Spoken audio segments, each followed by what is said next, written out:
Good morning and welcome. Thank you all for joining the results presentation for our 2021 financial year. We are in our offices today and we look forward to seeing many of you in person this week as we have our post-results meetings. Please take note of the questions click box to the left of your screens for posting comments and questions. We'll address these at the end of the presentation. Before we start, I would like to introduce our new chairman, Nick Kritikos. He's here with us today. Today is his first day as he takes over from Angus Band, who has retired after serving as chairman for the last 5 years. We appreciate the years of leadership and guidance Angus provided to L2D, and I look forward to working with Nick as we continue on our journey. The Guardian newspaper in London ran a great piece last year. It spoke to how 2022 is going to be another year of living dangerously. Between the COVID pandemic, unfolding global tensions between nations, humanitarian realities, and the climate crisis, we do find ourselves in a precarious time. We can't help wondering what this will mean for us as individuals, communities, businesses, and as a country. What if scenarios are now driving so many businesses and their risk mitigation strategies today, as well as sustainability considerations for the future? Now, more than ever, it is critical that we anticipate disruptions and understand trends, alongside a carefully managed balance sheet and maintaining sufficient liquidity levels.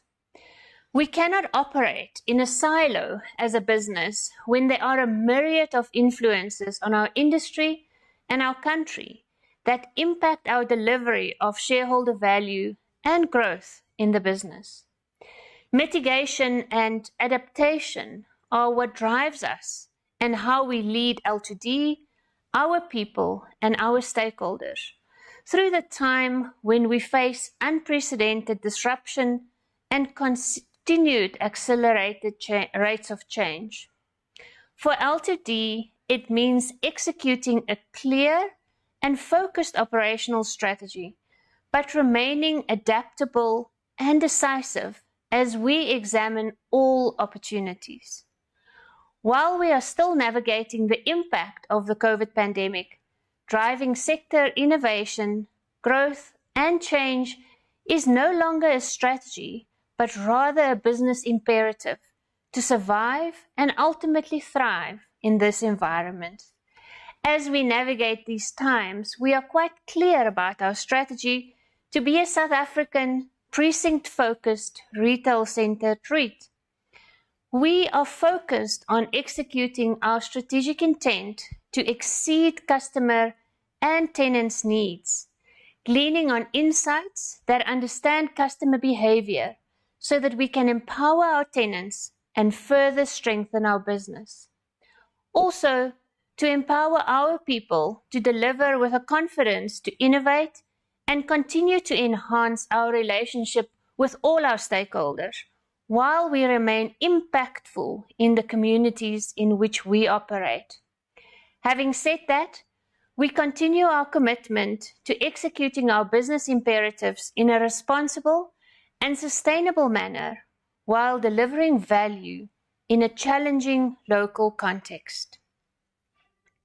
L2D's operational and financial metrics showed continued improvement in 2021, and our board declared a distribution of 34.1 cents per share for the full year. However, the recovery across the portfolio remains uneven. While retail shows promising recovery, sectors such as hospitality, food services, and offices continue to bear the brunt of restrictions, working from home practices, and weak economic activity. For the retail portfolio, the trading levels for many categories met or exceeded pre-COVID levels, particularly in the last quarter of the year, which ended with a strong festive period. The retail portfolio occupancies continues to show improvement. The rate of decline in the office portfolio reduced slightly and compares well to industry benchmarks, which have now reached an all-time high. It is clear that demand for space in L2D's assets remains strong. Even before the COVID pandemic, we have been rethinking the physical in-store propositions and ways to keep malls relevant in the new normal. The evolving retail landscape provides opportunities to adapt and grow. The turnover and foot count recovery indicates that customers still seek out a brick-and-mortar experience and that within a super-regional context, retail shopping in physical locations is still very much alive. The customer shopping and purchasing journey is evolving though. Customers are more informed, digitally adapt, and are therefore more deliberate in the shopping experiences they engage in. So what does this mean? There needs to be a shift towards retailers providing enhanced customer experiences and more innovative spaces as customer trends emphasize the need for personalized, engaging retail experiences. The use of data to create personalization is key for customers. Retailers and landlords need to master data and draw actionable insights in order to deliver a relevant future shopping experience. Landlords and tenants' symbiotic relationships will ensure that the goal of targeting and serving customers works. Super-regional malls have the ability to create demand as they offer the blended retail experience where customers can shop, dine, find entertainment within one center. And yes, I continue to love the super-regional malls. Let's now move on to our operational review. Turnover growth recovered well across the retail portfolio, surpassing 2019 levels from September into the fourth quarter, resulting in annual turnover 24.5% higher than last year and now only 3.1% below 2019 pre-COVID levels. Our super-regional malls were down 21.8% in 2020, really hard hit compared to 2019, however bounced back in 2021 by 25.5% against the previous year. The annual turnover at Sandton City outpaced 2020 and 2019 by 31% and 4% respectively, generating its highest ever annual turnover in 2021 of circa 7.4 billion. Midlands Mall also achieved strong turnover growth of 27.6% and 4.9% versus 2020 and 2019. We do recognize that that was impacted slightly by the looting in the Greater Pietermaritzburg, positively impacted in the Greater Pietermaritzburg. The momentum gained in the last quarter of 2021 has continued into January 2022, with our portfolio achieving turnover growth of 9.9% ahead of January 2020. This excludes Melrose Arch, where we don't have the data yet, but that is really encouraging for us to see. This turnover performance is testament to the strength of our retail segment. It is the key contributor to the turnover performance, given that the hospitality and office segments of the portfolio underperformed and continue to underperformed as we go along.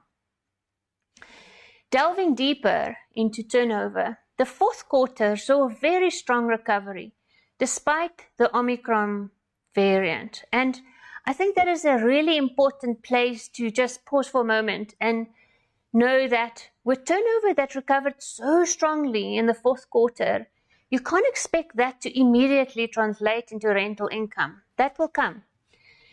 Turnover was up 15.8% on Q4 2020 and 5.1% on the last quarter of 2019.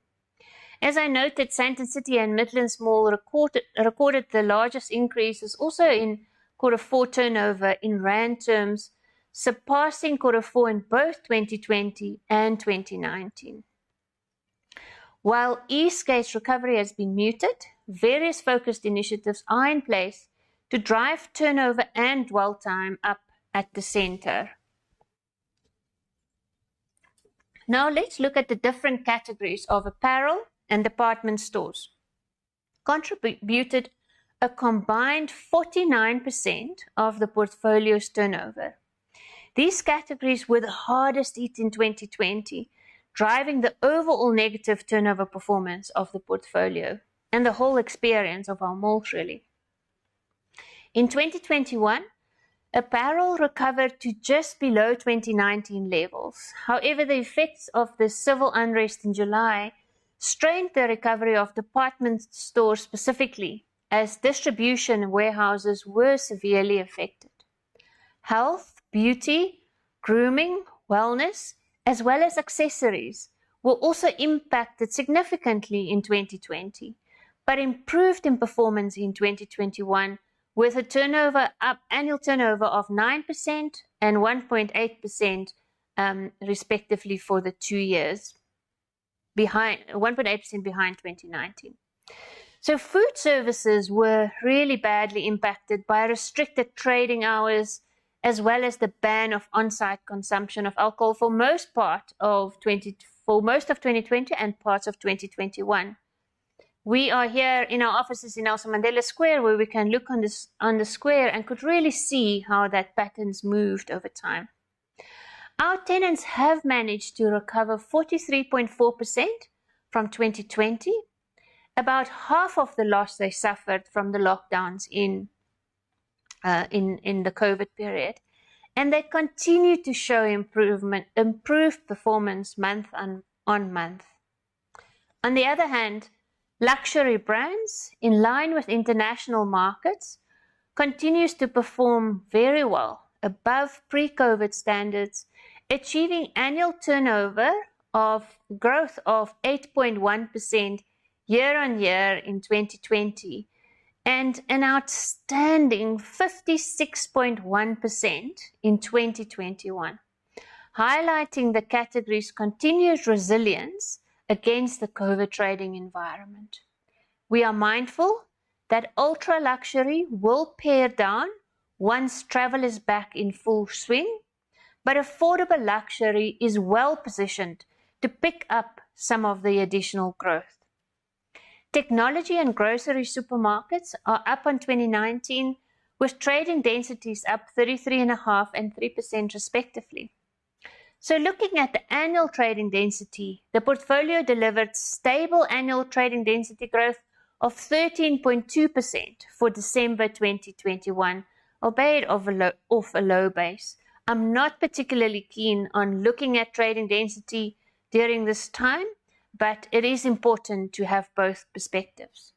The turnover and the overall turnover generated in the malls are much more impactful measure of what really is going on.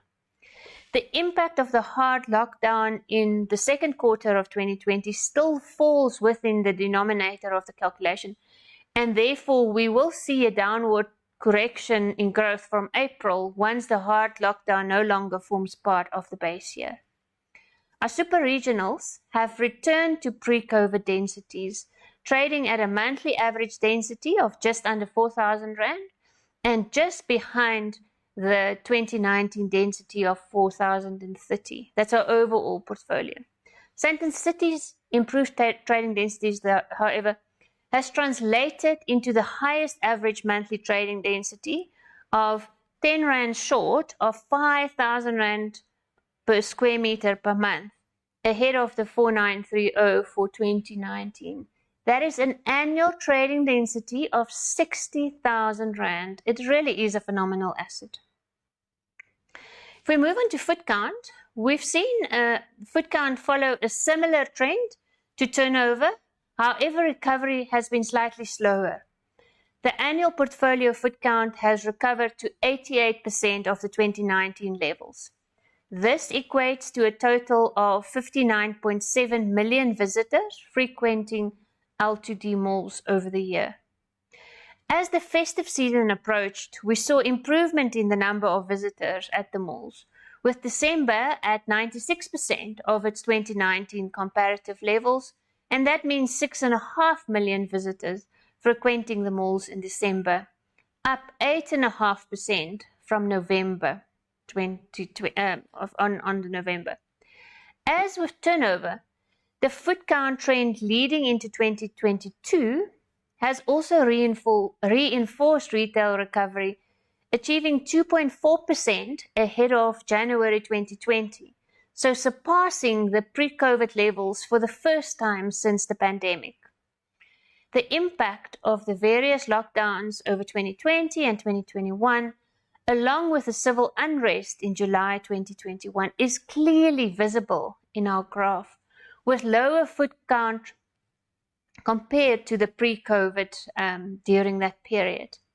The portfolio has seen a significant comeback to 2019 levels, with the foot count in Q4 2021 giving us confidence that customers are returning to our malls. They seek a human connection and they seek in-store experiences. The occupancy across our portfolio remain a key indicator for us. It's the thing that speaks for itself. We ended the year at 93.7% occupancy in our overall portfolio, slightly up on December 2020 at 93.3%. In the retail portfolio, the occupancy improved marginally to 96.8% compared to June, and in December 2020 it was at 95.3%. The MSCI Q3 retail occupancy benchmark of 94% indicates that we continue to remain ahead of that. Over the year, Sandton City and Eastgate have improved their occupancies from 97 and 92.9 or 98 and 93% basically to 98.3, and Eastgate increased significantly to 94.6. And that is ahead of the super regional benchmark of 93.2 as well. Our office portfolio is holding steady at 86.2% occupancy compared to June at 86.6. This indicates that the rate of decline has slowed. But despite the stabilization, the outlook for the office market remains a concern, as is evident in the MSCI benchmark, which now fell to an all-time low of 84% as a result of oversupply of offices and the impact of remote working. The portfolio's occupancy trend over the past 3 years illustrates that our portfolio has largely maintained occupancies above the respective benchmarks. The most severe impact of the pandemic was felt between June 2020 to December 2020. Earlier in the presentation, I mentioned that we had a good level of renewals and new leases concluded by the end of the year. I also did mention that reversions remain a challenge, and Jose is going to unpack that for you in a little while. A total of 110 new leases were concluded in 2021. That is just over 26,000 square meters or 2.3% of the portfolio. So it's not a lot. So it is a small portion that relates to the overall portfolio. Let me share with you a few different aspects of our new tenancies. There are new offerings in South Africa and new flagship offerings for our malls. Adidas, and I'm sure many of you have been to the store, and Al Capone have opened their new flagship offerings at Sandton City. A first to the South Africa border was the new Arc brand store, which are really doing very well. We have expanded Dior and Chanel Cosmetics, and we have discussions that are ongoing with new and exciting international offerings for our malls. The expansion of luxury and affordable luxury throughout our portfolio remain a differentiator. Levison's opened its store in Midlands. Armani Exchange opened in both Sandton and Eastgate. And then Alexander McQueen, something that everyone's been waiting for, will open in 2022 as their fit-out was delayed due to COVID. LTD has led the way in luxury with the opening of the Diamond Walk, which is the aggregation of luxury and ultra-luxury brands. At Sandton, we have also created that affordable luxury run that I spoke about. The intention is to continue this expansion into other shopping malls on the back of strong turnover growth experienced in the last few years. Many shops use 2021 to upgrade their offerings to ensure they keep up to speed with the competition and make their offerings more experiential. We've seen Browns, Arthur Kaplan, Spitz, Poetry, Calvin Klein all upgraded their stores.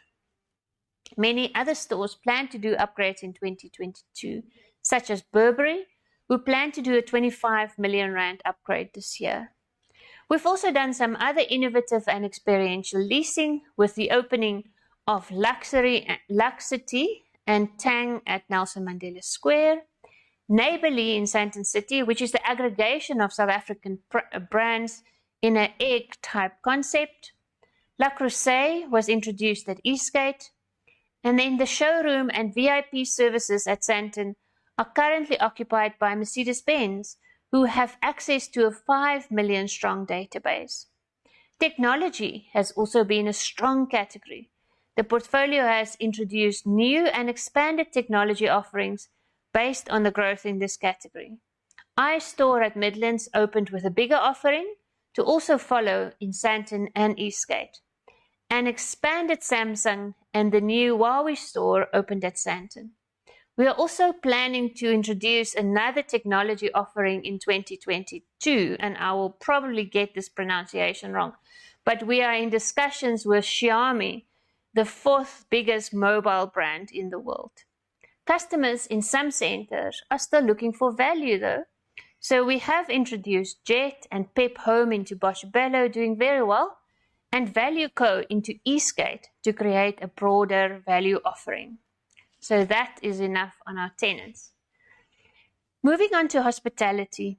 The lack of business travel and conferences has impacted our hospitality portfolio significantly. The sector remains under severe pressure, constraining income from our assets. So while it positions us for an upside as occupancies recover, in line with the opening of business and travel sectors, our outlook for this sector remains guarded. The segment contributed to our net property income 65 million rand in contributed 65 million less than in 2019 and 17 million less than in 2020. So the thing that is important is, although we are predominantly retail portfolio, we have this chunk in our portfolio that has really not been giving us any income, and Jose will unpack how that has impacted on our overall results. The Sandton Sun achieved an annual average occupancy of 47.2% for 21, and in the second half of the year, the hotel really showed great signs of recovery with occupancies up to 72% achieved for November. However, the occupancy slipped again for the month of December following the travel restrictions that were imposed in South Africa. You can see how that immediately happens. The Garden Court reopened at the beginning of October, achieving an average occupancy of 29% for the quarter. Interest in the Sandton Convention Centre began to pick up once again in the last quarter. However, December was slower than expected, with a few events postponed following the stricter restrictions. There were only 64 events held over the course of 21, and 19 of these were in December, so only late in the year did we start picking up. The Intercontinental remained closed for 2021, and we will only reopen it when the demand warrants it. Delivering long-term sustainable returns is the guiding light to doing the right things in our business. Our commitment to net zero waste targets remained a priority during 2021. We are working towards our net zero waste readiness by the end of this year for full certification in 2023. Our efforts to minimize our impact on the environment and drive operational efficiencies during 2021 included the achieving of Green Star ratings on our entire portfolio, including Sandton City as a 6-star, which we reported on last year, a 37% energy saving in kilowatt hours, and 42% water saving in kiloliters from January 28 to December 21. That's for a 3-year period. That's a significant amount of electricity and water that we saved. Placing safety first and ensuring the highest standards in mitigating health risks will remain an ongoing priority for us. Our digital transformation progressed well with the pilot launch of our iconic Spaces app that is powered by Molcom at Eastgate, and it is intended to meaningfully enhance the quality of our engagement with tenants and to provide insights from customer-related analytics. We also launched a digital gift voucher solution at Sandton City during November 2021.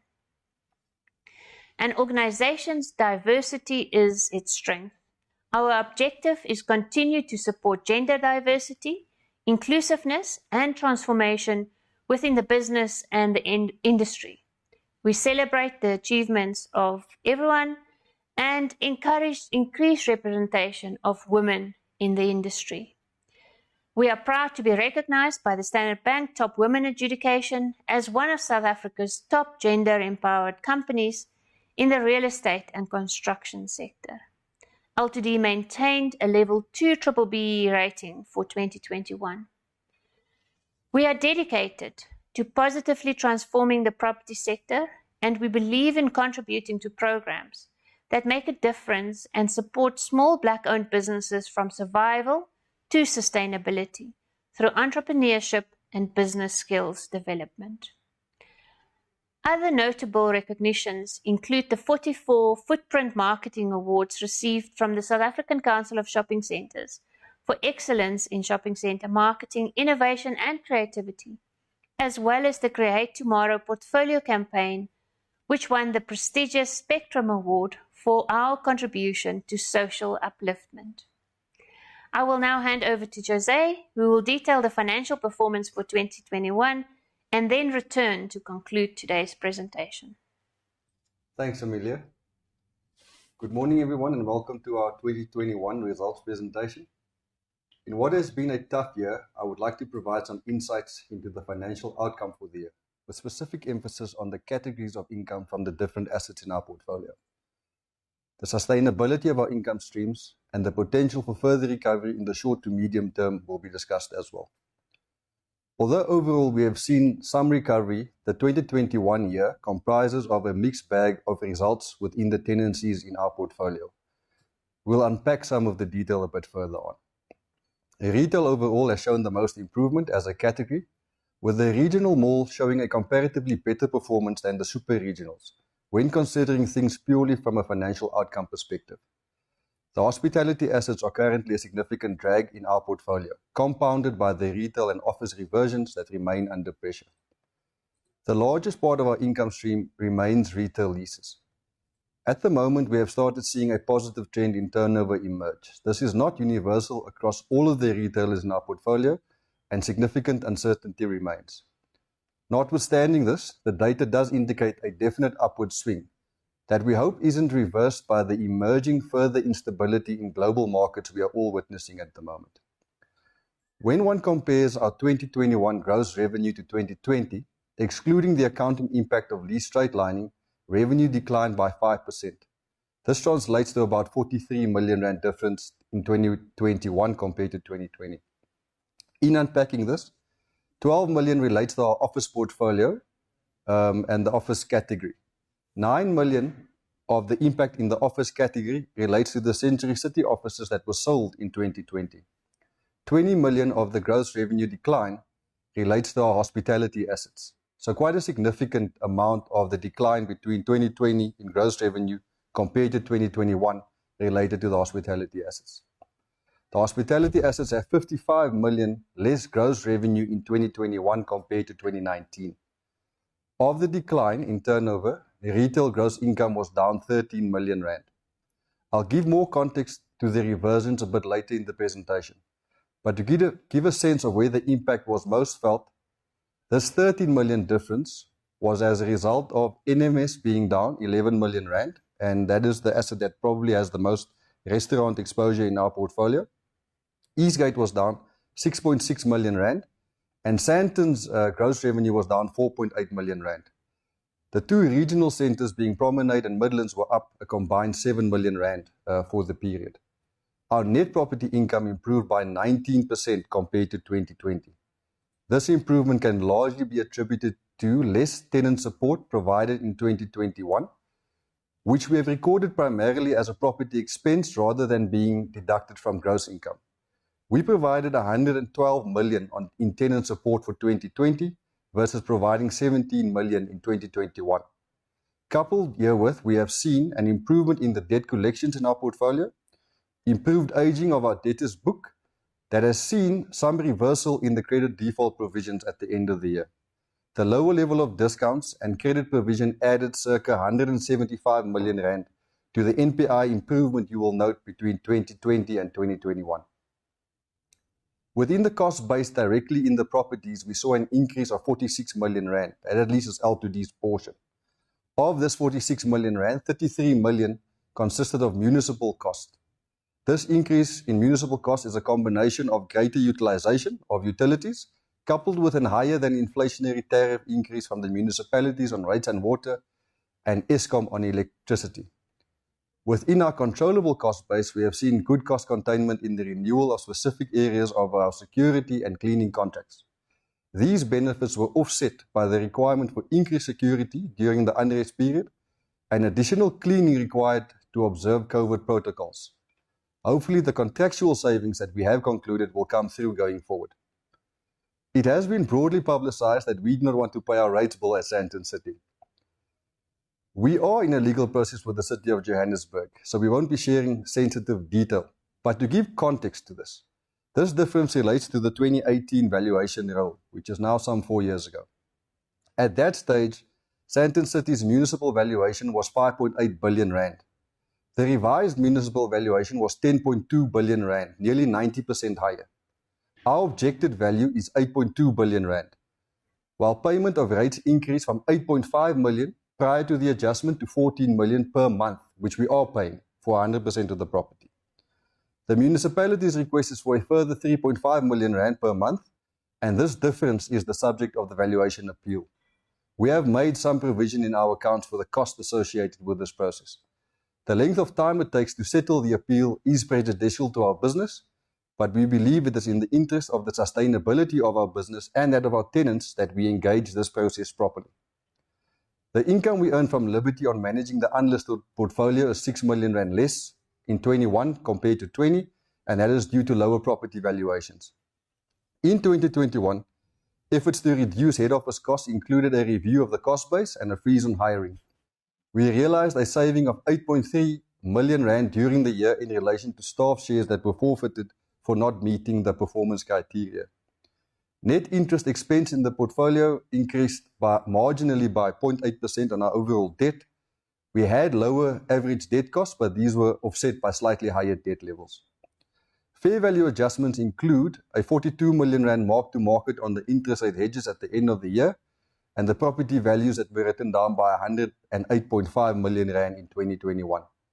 The tax expense you'll note on the income statement is the half reversal of the temporary difference that we declared or recorded a deferred tax asset on in the prior year as provisions were unwound. This then altogether results in a distribution of 34.1 cents, 5.47% up on the prior year. Our balance sheet remains conservative, and with the uncertainty in the current environment and in the outlook, we view this as a key strength. We have a healthy loan to value at just under 24% and an interest cover ratio in excess of 3 times, which remains well within our banking covenants. We continue to evaluate opportunities, and our balance sheet capacity will be an enabler when the right opportunity arises. In the interim, we continue our strategy of selling the standalone offices. We are about to sign agreements for the sale of the Standard Bank office in Johannesburg CBD, and our share of this asset has been moved to the current asset section of the balance sheet. We expect transfer of this asset in the second quarter of 2022 or early in the third quarter. During the year, we have bought back 70 million rand worth of L2D shares, and we will continue buying back tranches of shares in a pragmatic manner.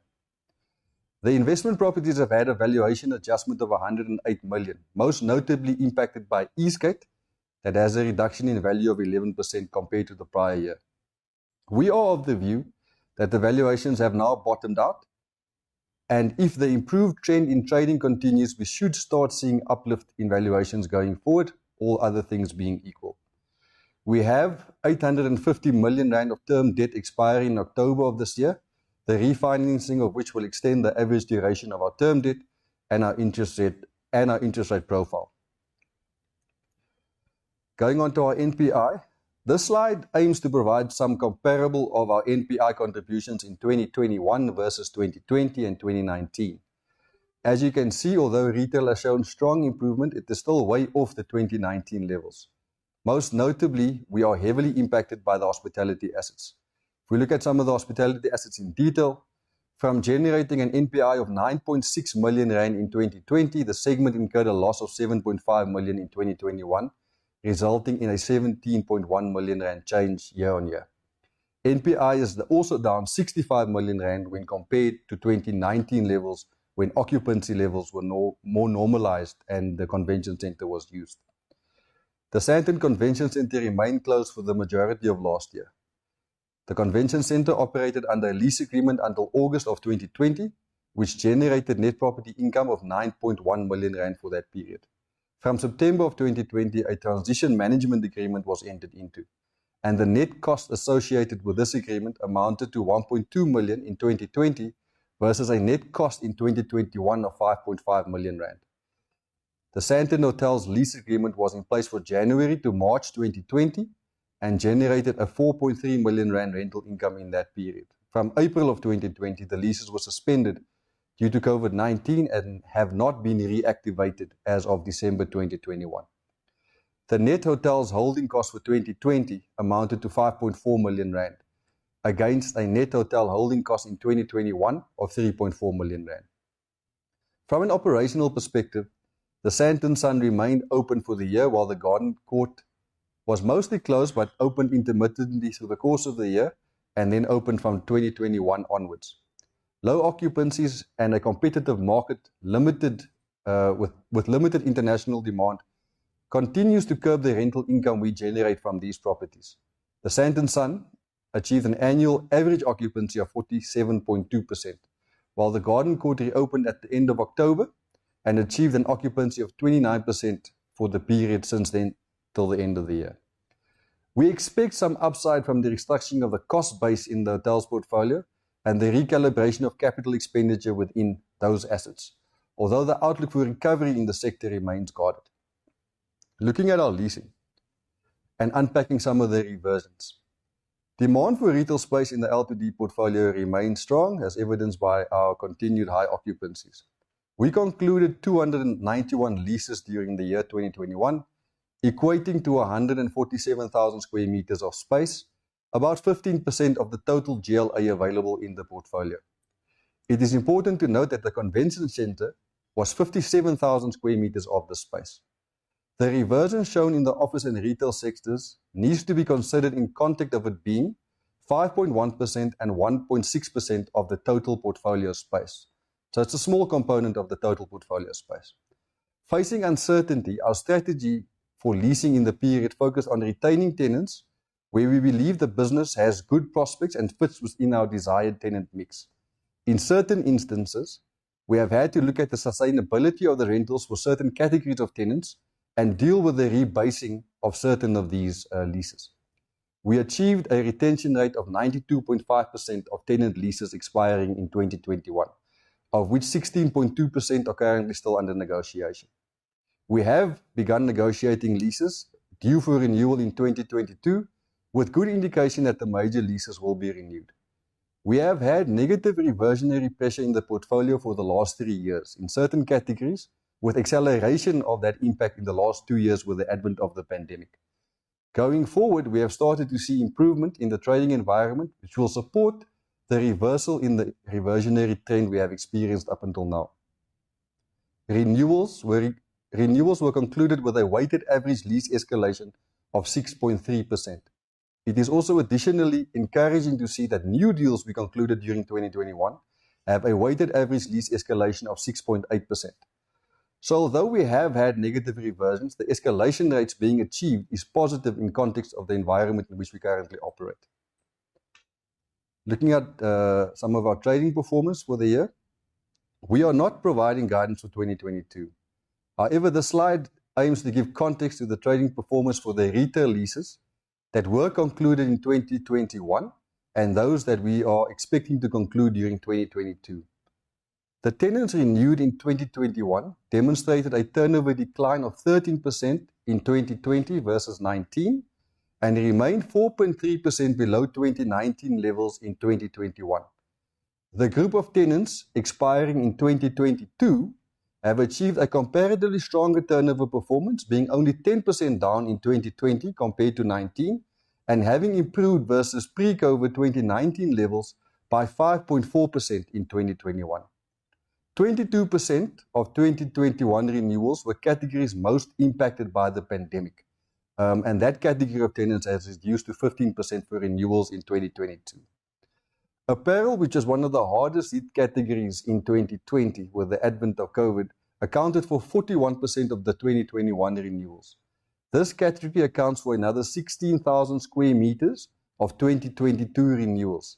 The category has recovered substantially over 2021, with tenants up for renewal having posted an increase in turnover of 19% in 2021 versus 2019. So obviously there was some backup demand or pent-up demand for buying clothing that was satisfied in 2021. On the back of this trend, however, we expect a better renewal outcome in 2022 compared to what we experienced in 2021. With that, I would like to hand back to Amelia. Thank you all very much. Thank you very much, Jose. Property remains a long-term investment, and L2D is no different. It will take some time for operational recovery to translate into distributable income. Whilst we would love for this to happen sooner, there are no shortcuts. We have to do this by focusing on doing the right things for all our stakeholders. The fact that we have been able to keep our malls' occupancy high means that tenants have been able to keep their businesses going and keeping people employed. Through this, you, our shareholders, and all our other stakeholders have also contributed to the rebuilding of South Africa through our collective effort. 2022 started with a renewed yet cautious optimism off the back of great recovery in the environment towards the end of the year, and the momentum continues into the first few months of 2022. We are focused on the key actions that drive distribution growth and sustainability, ensuring that we remain purposeful in how we deliver this through building on the improving market conditions and the momentum gained in the turnover and foot count recovery, by firmly executing on our strategic priorities, by driving stronger leasing performance and lower reversions in 2022 as operations improve, by turning around the non-performing assets, that is a priority for us, and de-risking the portfolio. Also by embedding ESG principles across our business. COVID-19 and its impacts help us to reset and refine our business in every way. Our attention is on optimizing every asset for the best possible sustainable income and capital growth going forward, but it will take some time. We are moving forward considering all our actions against our purpose to ensure we are answering to delivering performance and address ESG needs in order to intentionally deliver distribution, not at all cost, but with a purpose. Thank you very much. I will now ask Sementri to help us with the questions.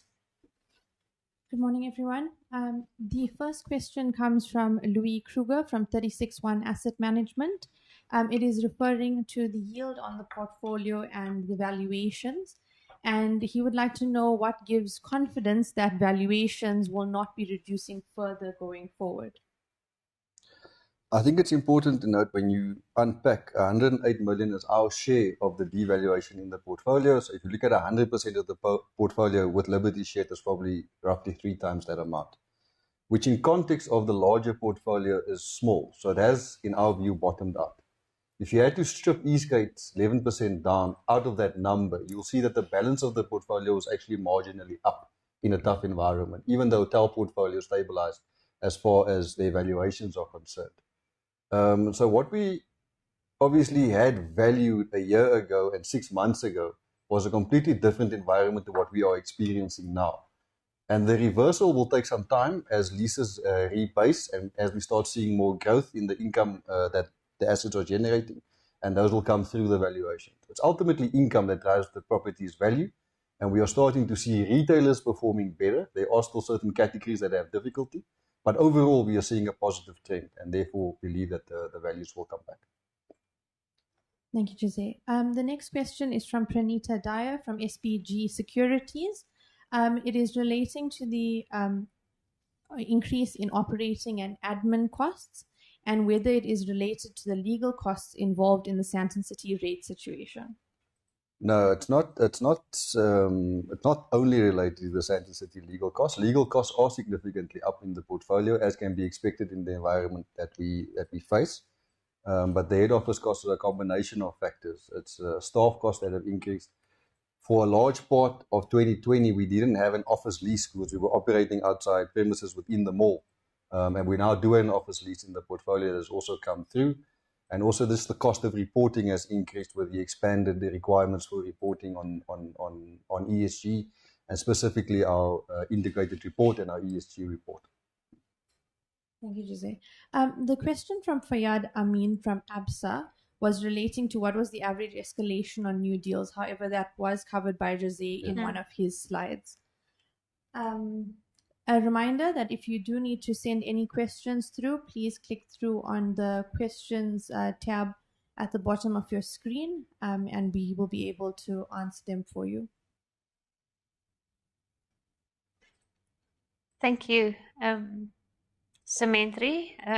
If there are no other questions, we will close this presentation. You're welcome to still continue to send us your questions. We are going to see most of you and many of you in person over the next few days. But you can send your questions through to Sementri. We'll get you the answer as soon as we can or when we see you. Thank you very much for attending our presentation today, and we look forward to engaging with you soon. Thanks, everyone.